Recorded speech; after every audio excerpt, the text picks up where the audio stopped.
In a remote mountain hamlet, nestled among towering peaks capped with snow and dark green pine forests, life was simple, yet hard.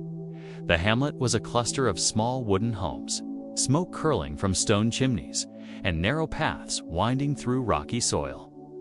The air smelled of fresh pine and earth, carried on the sharp wind that whistled down from the higher slopes.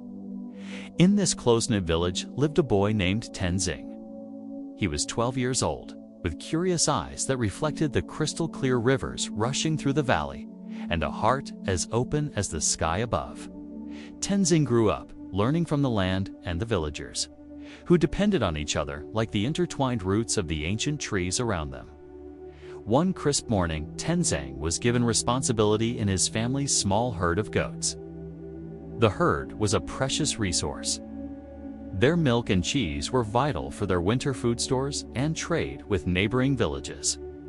While the sun rose behind the mountains, Tenzing led the goats to graze near a steep slope, watching carefully as the animals picked at the sparse grass.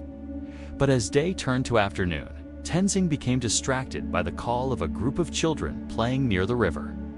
In his eagerness to join them, he hurried the goats downhill without checking the terrain. Suddenly, a young goat, startled by a sudden noise, slipped from the rocky trail and tumbled down. Tenzing ran, heart pounding, but the goat was injured badly. It could no longer stand or walk. Fear rooted Tenzing to the spot.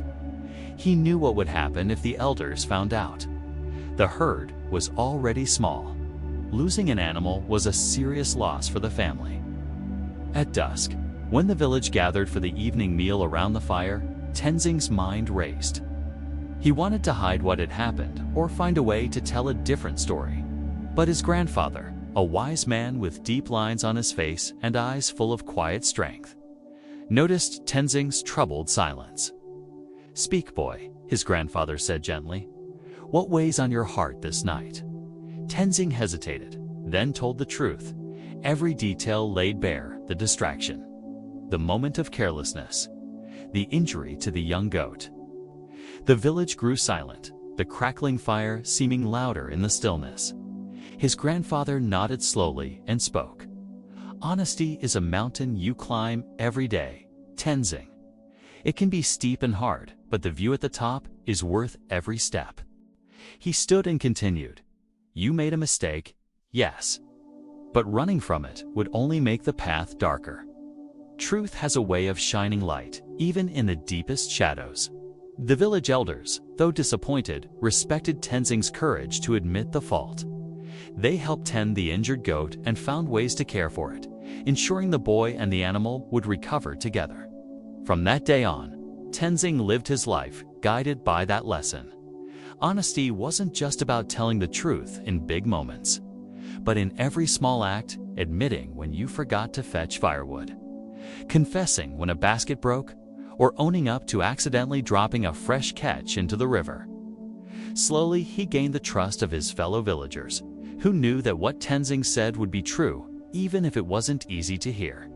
That trust built stronger bonds, weaving the community close like the thick mountain ropes farmers used to tie their harvest. Years passed, and Tenzing grew into a young man known throughout the hamlet and beyond. He took on many roles: shepherd, craftsman, and eventually a village leader. His reputation for honesty became his greatest strength. When disputes arose between families or when external traders came to the mountain valley, people looked to Tenzing's word as a beacon of fairness. Words spoken by him were held as promises, and promises kept as guarantees. Then came an especially harsh winter. The snows came early and deep, blocking the paths and cutting the village off from supplies. Rations grew short, tempers flared, and fear crept like ice into the villagers' hearts. In the village council, difficult decisions were needed to stretch food and share resources fairly.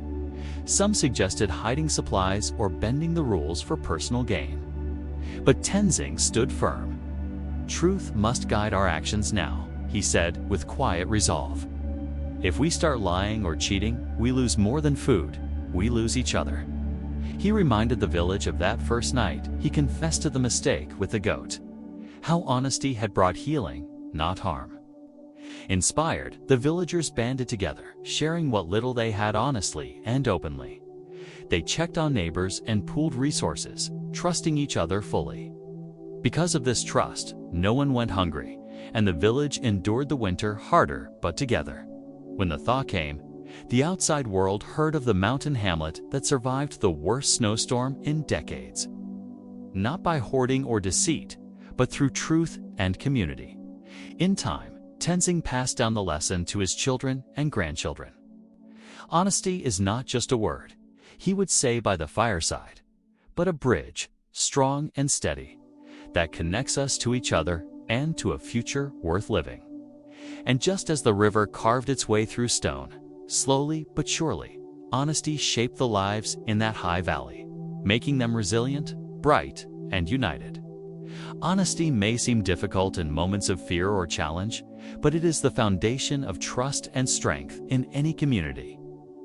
It shines through both small, daily choices and great moments of challenge, guiding us like a steady light in mountain fog.